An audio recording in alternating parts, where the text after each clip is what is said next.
வந்திருக்கக்கூடிய பெருமக்கள் அனைவருக்கும் என் வணக்கம். இன்று அவதாரனுடைய ஒரு ஆண்டு நிறைவு நாள். என்று ரொம்ப ஆச்சரியமான விஷயம் என்னன்னா, இன்னைக்கு பிறந்த நாள் பவதாவுக்கு. இந்த பிறந்த நாளே வந்து பவதா போன அந்த திதி இன்னைக்கு தான் வருது. திதியும் பிறந்த நாளும் ஒன்றாக வருவது என்பது யாருக்கும் நடந்ததில்லை. இது மிகவும் ஆத்மா சாந்தி அடைந்திருக்கிறது என்பதற்கு இது ஒரு நல்ல உதாரணமாக நான் இங்கே குறிப்பிட விரும்புகிறேன். அவர் கடைசியாக இசையமைத்த திரைப்படத்தின் வெளியீட்டு விழா இங்கேயே நடக்க வேண்டும் என்று தயாரிப்பாளர்கள் வேண்டிக் கொண்டதற்கிணங்க இங்கே அதற்கு நான் அனுமதி கொடுத்தேன். இங்கே அந்த விழா நடந்து முடிந்தது. இனி பவதா பாடிய பாடல்கள் அனைத்தையும் என்னுடைய இசைக்குழுவினர்கள் இங்கே பாடவிருக்கிறார்கள். பவதாவின் நினைவுக்காக, பவதாவின் அந்த ஒரு ஆண்டு எவ்வளவோ பவதா போவதற்கு முன்னால் என்னுடன் பவதா கழித்த அந்த நாட்கள் என்னால் என் வாழ்நாளில் மறக்க முடியாது.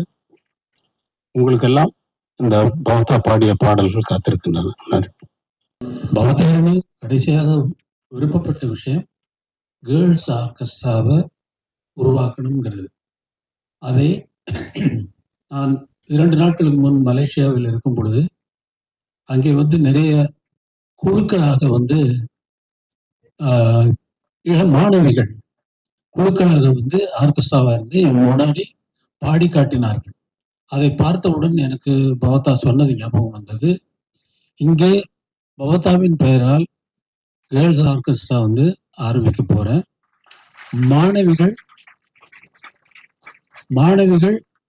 சிறு பள்ளி மாணவிகள், கல்லூரி மாணவிகள், 15 வயதுக்கு மேற்படாதவர்கள் மட்டுமே இந்த ஆர்கெஸ்ட்ராவில் இருப்பார்கள் என்று அவர்களை மட்டும் தேர்வு செய்ய இருக்கிறேன்.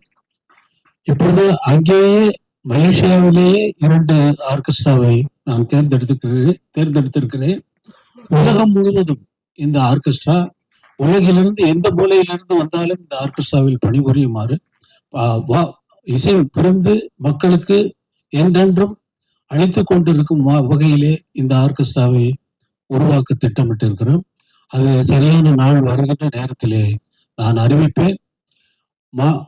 மாணவிகள் தங்கள் பெயரும் தொடர்பு கொள்ள வேண்டிய முகவரியும் ஆடிஷன் கொடுத்து அதிலே தேர்ந்தெடுக்கப்பட்டுத்தான் இந்த ஆர்கெஸ்ட்ரா உருவாகும். மிகவும் சிறந்த முறையிலே பவதாவின் பெயர் என்றென்றும் நிலைத்திருக்கும் வகையிலே இந்த இசைக்குழு தொடங்கி உலகம் முழுவதும் பரவும் என்று நான் மிகவும் நம்பிக்கையோடு ஆண்டவனை வேண்டிக் கொண்டு இதை ஆரம்பிக்கிறேன், இங்கே அறிவிக்கிறேன் முதலாக. நன்றி, வணக்கம்.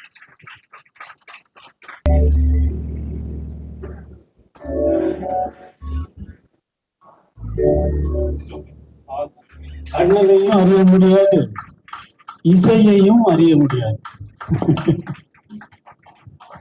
பாட்டு எழுதும் பொழுது ஃபர்ஸ்ட் லைனை கொடுத்துட்டு தான் வாலி சார் இந்த காற்றில் வரும் கீதமே, அதாவது கண்ணனுடைய குழலிலிருந்து வரக்கூடிய அவனே வாசிக்கக்கூடிய கீதமா இருக்கக்கூடிய அந்த கீதம் காற்றிலிருந்து வர்றதுனால, காற்றில் வரும் கீதமே நீ கண்ணனை அறிவாயா, அவதான் உன்னை ஊதுறான், இருந்தாலும் நீ கண்ணனை அறிவாயா, அவன் வாய் குழலில் அழகாக அமுதம் ததும்பும் இசையாக மலர்ந்தாய் நடந்தாய் அலைபோல் மிதந்து காற்றில் வரும் கீதமே நீ கண்ணனை அறிவாயா.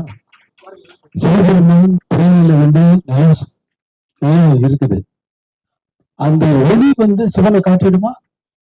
அதே போல காற்றில் வரும் கீதம் கண்ணனை அறிய முடியாது. கண்ணன் தான் ஊதுகிறார். கண்ணனின் வாயிலிருந்து ஊதக்கூடிய அந்த குழலிலிருந்து வரக்கூடிய அந்த இசையை பார்த்து கேட்கின்ற பாடலாக இந்த பாடல் ஃபாசிலுக்காக அமைந்தது. இந்த திரை சம்பந்தமா எதுவும் பேசக்கூடாதுன்னு நினைச்சிருந்தேன். பட் இந்த பாட்டுனால நான் பேச வேண்டியதாகி போச்சு. நன்றி.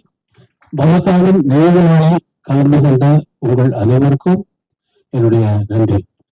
நன்றி, வணக்கம்.